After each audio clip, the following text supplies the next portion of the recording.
హర హర మహాదేవ శంభో శంకర. ప్రతి దేశంలోనూ విశేషమైనటువంటి పూజా కార్యక్రమ విధానాలు అయితే ఉంటాయి. ఇలా మనం పైకెక్కి అక్కడ దాకా వెళ్ళొచ్చు కూడా.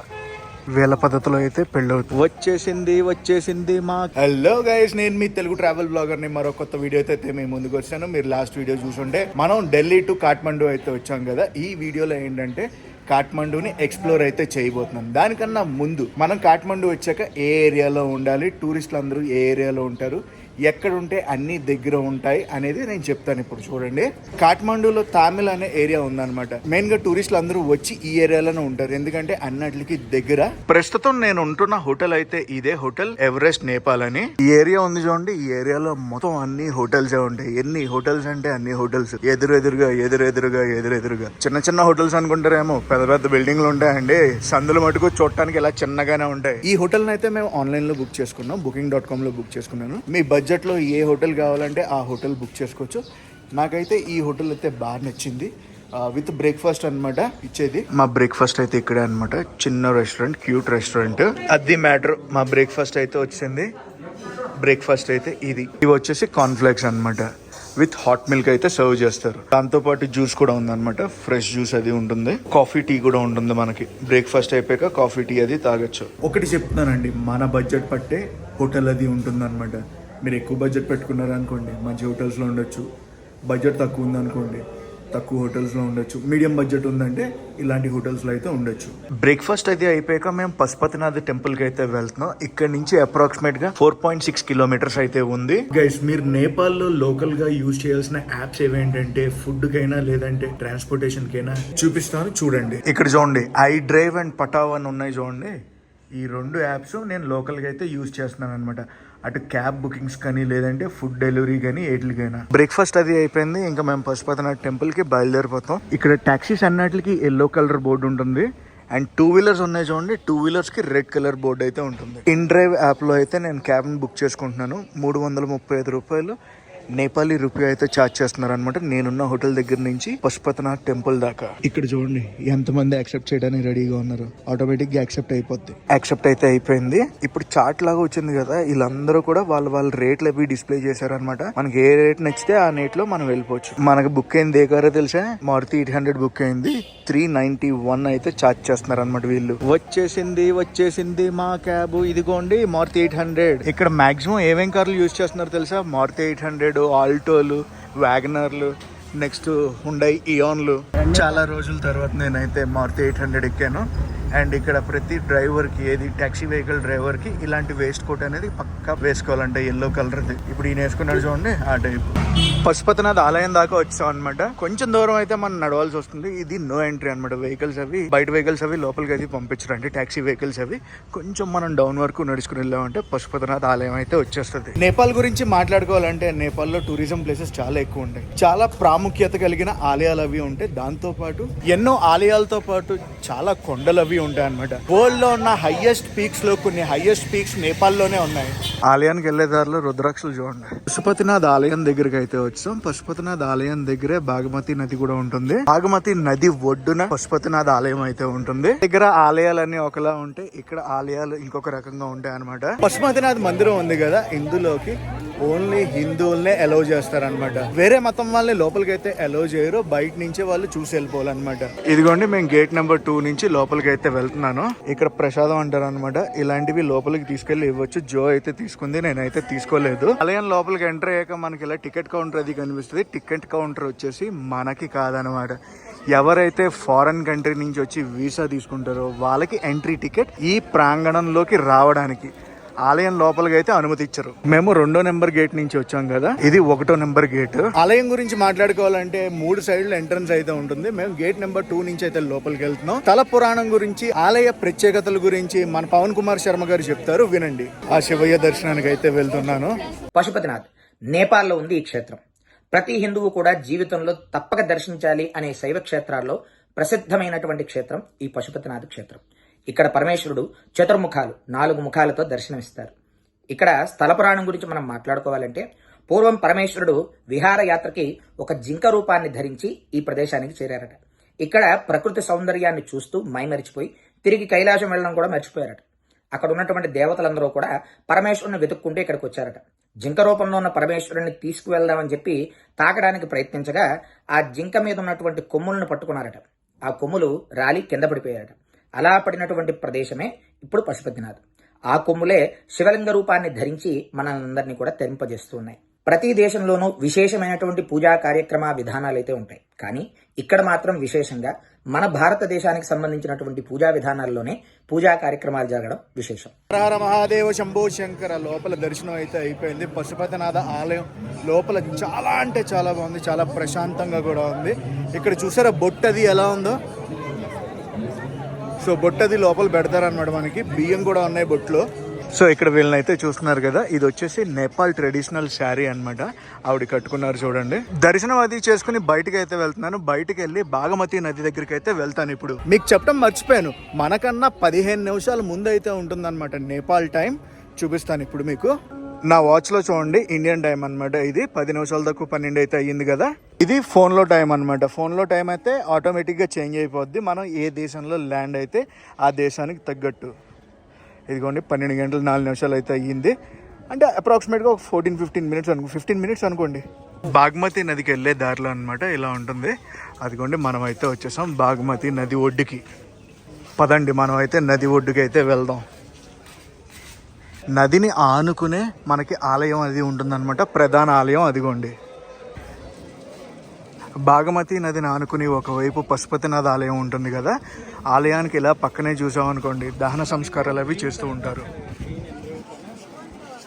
సాయంత్రం 7 గంటలకు అయితే ఇక్కడ హారతి అది ఇస్తారనమాట. ఇక్కడ కూడా దహన సంస్కారాలు జరుగుతున్నాయి. పైన ఆలయం ఇలా మెట్లెక్కి పైకి వెళ్ళాలన్నమాట శక్తిపీఠానికి. శక్తిపీఠానికి వెళ్ళే దారిలో అనమాట మొత్తం ఇలా ఉంటుంది మెట్లు ఎక్కేటప్పుడు.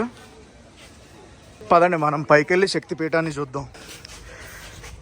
అలా తీసుకెళ్ళి ఆ లోపలికి కానీ చెయ్యలిందంటే మనం కోరుకున్న కోరిక నెరవేరుతుందని ఇక్కడ నమ్మకం. మెట్లెక్కి పైకి రాగానే మనకు వినాయకుడు విగ్రహం ఒకటి కనిపిస్తుంది అనమాట. లోపలికి వెళ్తున్న కొద్దీ ఇలాంటి పురాతనమైన ఆలయాలు చాలా వస్తున్నాయి. చాలా అంటే చాలా గుళ్ళు ఉన్నాయి, చిన్న చిన్నవి పెద్ద పెద్దవి. మొత్తం అన్నీ ఎలా ఉన్నాయి ఇక్కడ. ఆర్కిటెక్చర్ అంతా కూడా చాలా డిఫరెంట్గా అయితే ఉంది. శక్తిపీఠానికి వెళ్తుంటే మధ్యలో మనకి గోరఖనాథ మందిరం అయితే వస్తుంది అనమాట. ఇది కూడా శివుడు మందిరమే. చుట్టుపక్కలంతా ఎలా ఉందో చూపిస్తాను మీకు ఇప్పుడు. ఫస్ట్ ఇదిగోండి చిన్న చిన్న గుళ్ళు అయితే చాలా అంటే చాలా ఉన్నాయి. ఇక్కడ దర్శనం చేసుకుని మనం అయితే శక్తిపీఠానికి వెళ్దాం. మెట్లకి పైకి ఎక్కాం కదా, శివాలయంలో దర్శనం చేసుకున్నాం.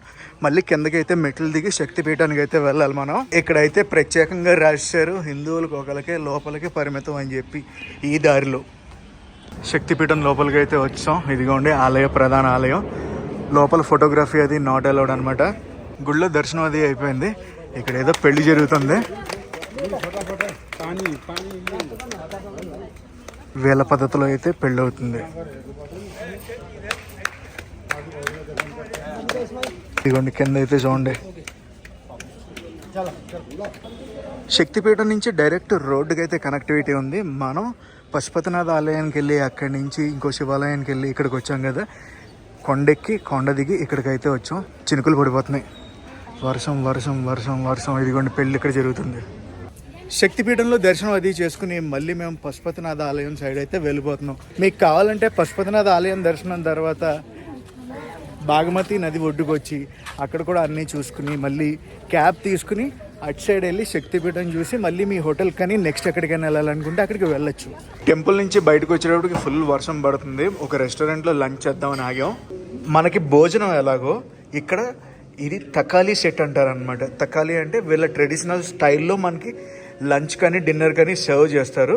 ఇందులో 2 రకాలు ఉన్నాయి. ఒకటి వైట్ రైస్తో, ఇంకోటి దిందోతో అనమాట.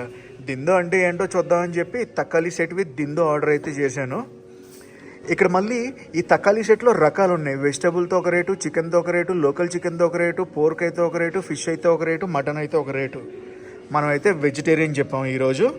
రెస్టారెంట్ చాలా డీసెంట్గా అయితే ఉంది. మ్యాటర్ అయితే ఇది మన థాలీ అయితే వచ్చింది. ఇదిగోండి నాకైతే దీంతో వచ్చింది కదా. ఇక్కడ థాలీ చూడండి వైట్ రైస్తో వచ్చింది. నేను ఇందాక చెప్పాను కదా థాలీలో డిఫరెన్స్ ఉంటుందని చెప్పి. ఇది రాగి సంగట్ టైప్ అనమాట ఇక్కడ అని నేను అనుకుంటున్నాను. తిన్నాక టేస్ట్ చేసి చెప్తాను ఎలా ఉంటుందో. దీన్ని దిందో అంటారు. దీంతో పాటు ఈరోజు నేను వెజిటేరియన్ కాబట్టి పప్పు ఇచ్చారు. లేదంటే చికెన్ కావాలంటే చికెన్, మటన్ కావాలంటే మటన్, ఫిష్ కావాలంటే ఫిష్.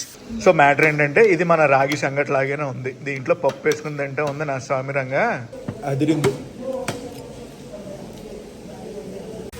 లంచ్ అది అయిపోయింది. బయటకు వచ్చేటప్పటికి వర్షం చితక్ కొడేస్తుంది, అసలు మామూలుగా లేదు.